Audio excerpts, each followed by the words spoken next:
Salut, bienvenue sur Paris Parle. Aujourd'hui on parle des mangas. C'est tout de suite.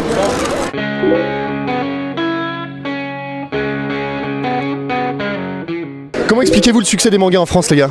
Bah déjà d'une, on est le premier pays japonisé déjà de base, et c'est sûrement dû aussi au Club Dorothée qui est apparu dans les années 80. Je dirais l'époque Dorothée. Moi, je dirais certainement pas l'originalité et du fait que ça permet de se retrouver généralement dans un manga. Ça fait voyager, c'est de l'imaginaire. C'est rentré dans notre culture en fait, en quelque sorte. On a tous rêvé d'être super-héros et tous d'avoir vraiment des vies assez folles. Ça nous fait sortir du réel, sortir de notre boulot, des études, donc on se sent un peu plus libre. Qui sont les personnages les plus badass que tu connaisses dans les mangas? Ça va être Luffy de One Piece. Je dirais surtout les Dragon Ball Z. Et Vegeta. Dans toute l'histoire du manga, pour moi, il y en a un, c'est Son Goku de Dragon Ball Z. Kamui de la série X de Clan. Moi je dirais Kakashi. Erwin Smith. Erwin Smith? De Shingeki no Kyojin. Ou l'attaque des titans en français. Vache de Stampede dans Trigun. Undertaker de Black Butler. Minos dans Senseiya, vous avez des gros badass, vous avez Aldébaran du Taureau. Bah moi, je dirais Sébastien de Kuroshitsuji. Il est pas forcément. C'est le même, c'est le même. C'est qui ça, moi? C'est ça? Je suis badass. Pourquoi il crie tout le temps dans les mangas? Sûrement pour se faire entendre, peut-être que les gens sont sourds, j'en sais rien. Ils sont durs de la feuille, les japonais. Ils sont pas contents. Parce que c'est plus rapide que de parler. En fait, il faut savoir qu'au Japon, ils sont extrêmement censurés sur plein de choses. Ils sont censurés sur le sexe, ils sont censurés sur plein de choses. Donc en fait, les Japonais, c'est un peu des frustrés de la vie en général. Donc si vous voulez, ce sont des gens qui font tout leur fantasme, en fait, qui exploitent tout leur fantasme dans leur manga. Donc ils crient, ils utilisent des pieuvres, voilà. Donc effectivement, ils crient beaucoup, c'est leur truc à eux. Attendez, toi, pourquoi il crie? Je pense que s'ils attaquaient sans crier, ça ferait beaucoup moins d'effet aussi. Ouais, aussi, oui, bah oui. C'est pour leur donner de la force. Ils mettent toute la puissance qu'ils ont et donc dans ce cas-là ils crient pour mettre vraiment toute la rage qu'ils peuvent avoir. C'est un peu comme dans tous les arts, hein. Si on n'exagère pas, le lecteur, il va pas forcément comprendre. Hentai, hein, qu'est-ce que c'est? Les hentai, bah, c'est de la pornographie mais version manga en fait. Pervers. Oui.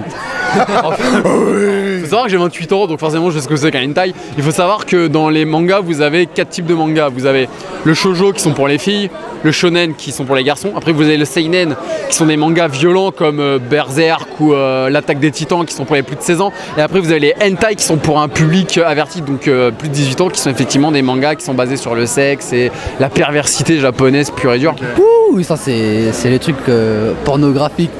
Mais bon, c'est pas à regarder. Hein. Tu trouves ça excitant? Non, du tout. Du tout? Non, du tout. J'ai regardé du ecchi, c'est un peu moins hard. Ok. Mais ça fait bizarre en fait. Je regarde plus ça comme un anime. Ça m'excite pas forcément.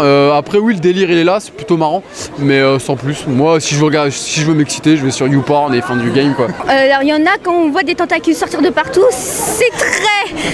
Encore plus décalé. Vous prenez la réalité, vous prenez les mangas. Je pense pas que dans la réalité on pourra s'enfoncer une pastèque dans le derche. Je trouve ça plutôt écurant donc moi je regarde pas ça non. Je regarde pas. Jamais? T'as jamais regardé un épisode? Non, jamais. Même l'épisode avec la pieuvre? Tentacule. Jamais. Et toi? Je trouve ça étrange, mais érotique non. Quel animé tu recommanderais pour un novice? Je dirais Naruto, Ouais. Cobra, Nicky Larson et Dragon Ball Z la base. Naruto, c'est vraiment le manga qu'il faut regarder. Bah les One Piece, Bleach et autres Fairy Tail. Il a beaucoup de temps One Piece, qui est un très bon manga sur les pirates. Hein. Je conseillerais pas Naruto, One Piece ou Bleach parce que c'est des séries qui sont très très longues. L'attaque des titans, puisque c'est quand même un univers qui est assez spécial. Commencez par Hunter x Hunter, c'est une histoire assez simple. Full Metal Alchemist. Full Metal Alchemist, c'est un très bon manga. Full Metal Alchemist. Full Metal Alchemist. Samurai Champloo. Pourquoi les mangas sont-ils en noir et blanc et pas en couleur? Je pense que c'est aussi le charme. Après c'est que mon avis, mais c'est vraiment le charme d'un manga que de l'avoir en noir et blanc. Ça coûte sûrement moins cher, à imprimer. Et aussi parce qu'il y a un grand travail dans les niveaux de gris. Ça leur facilite le travail au niveau des ombres. C'est ce qui les différencie d'une BD ou d'un comics américain, justement, ce côté noir et blanc. Par contre les regarder à la télé, là oui c'est bien que ça soit en couleur. Si t'étais un manga, tu serais lequel? One Piece. Direct. Ouais. One Piece. Et toi? Un manga Senseiya. C'est le qui? Les Chevaliers du Zodiaque. C'est Hinata Hyuga dans Naruto. Moi j'aime bien Gothic. Bah moi ce serait plutôt Naruto. Kirito de Sword Art Online. Bah ce serait soit dans One Piece, soit dans Hunter x Hunter. Je serais Naruto. Naruto? Ouais, mais je serais le personnage Minato dedans. Je serais en personnage d'Akuoki. Rufus Roy. Kuroko no Basket. Bah là je suis en Rufus de Fairy Tail. Pinako.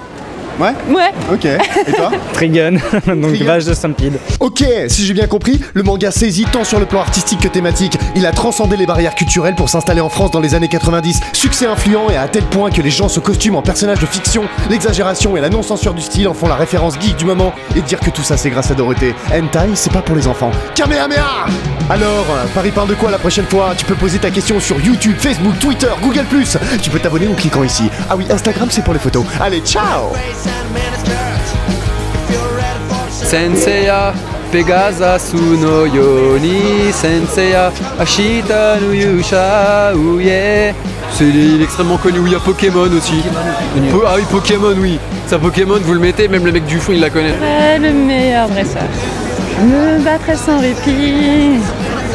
Je ferai tout pour être vainqueur et gagner les défis. Pokémon, attrapez-les tous, c'est notre histoire. 3, 4.